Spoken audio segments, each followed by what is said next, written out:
Here we are at the Iroquois White Corn Project with the Friends of Ganondagan and the State Historic Site, Ganondagan State Historic Site. Today we have two Haudenosaunee chefs here, and we wanted to talk to them about some of the foods and some of the preparations for this afternoon and what we're going to be doing. Primarily using indigenous products here, and want to talk about maybe some of the things that we have on the table here. But first of all, if you both can introduce yourselves, tell us a little bit about yourselves, who you are, where you're from, and then we'll kind of dig in from there. So first we have...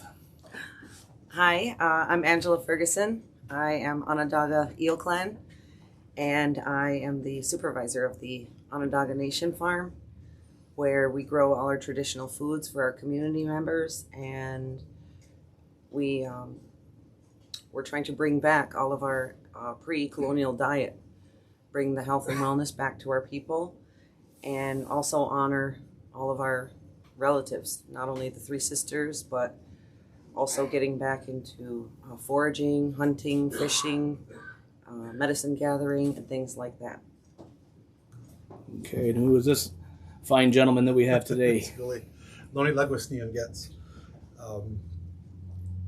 Arlie Doxtator is my given name, and I'm an Oneida chef who's been in the business for 35 years. And within that time, probably within the past 20 years, 15 years, I've really had a drawing and a focus on our indigenous foods and how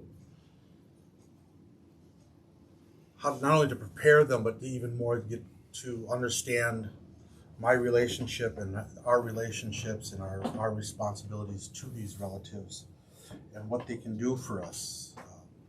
What Ange does is the first step. And so my part, and what I feel I need to help do, is to help teach taking care of these relatives so that they can continue to fulfill their duties to us, giving us medicine, filling our bellies, giving us nourishment, and bringing us together as humans. And what we're doing here today is, I think, the next step in this whole process of what we're calling decolonization. But even more so than that is, where do we fit in as humans, as Haudenosaunee humans, with these food relatives? Those that are learning to forage and to pick, and the fishing and the hunting and the gathering, how that's the first step. And so how do we continue to honor those things, and how do we continue to grow and bring these ideas back to our communities, and how a good way to prepare them. And one of the things that we talk about is going back and preparing these foods in our original containers. So you'll see the clay pots here. You'll see us cooking on rocks in a fire. We'll be using a wooden trough with hot rocks to make a soup.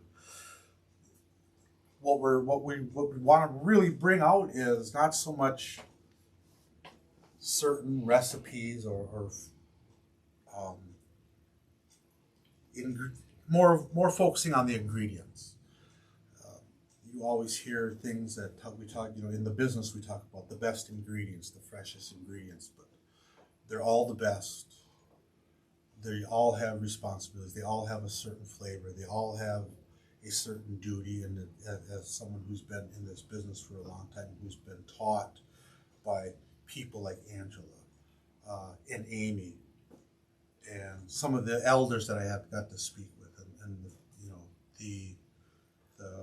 the storytellers, the faith keepers, the title holders, all those that have taught me about what our foods are and what they really, how we should be towards our foods and with our foods. That's why we're here. And what's going to happen this weekend, I believe, is going to be bigger than what any of us really understand. And I can't wait. I'm really excited. Just the energy that you see on this table. Each one of these beans, each one of these seeds, each one of these plants, each one of these pots, each one of these tools, these baskets, they all represent knowledge. They all represent a history. They all represent duties and responsibilities.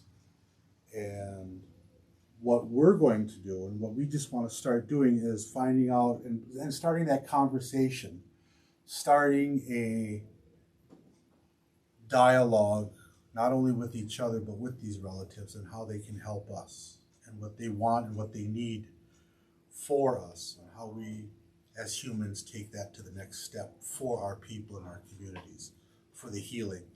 I think in this day and age of this COVID, and even before that, we always talk about the three big killers, but yet we look to modern medicine for our healing when all of these things that you see here, plus more that are still out in the woods, that are still in the lakes, that are still flying, those are what we should be looking towards because they're there.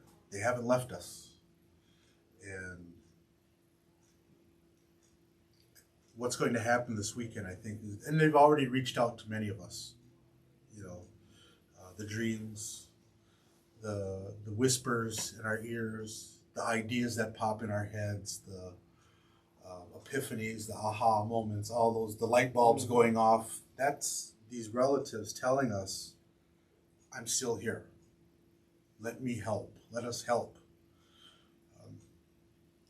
I can't wait to find out what they have to tell us this weekend.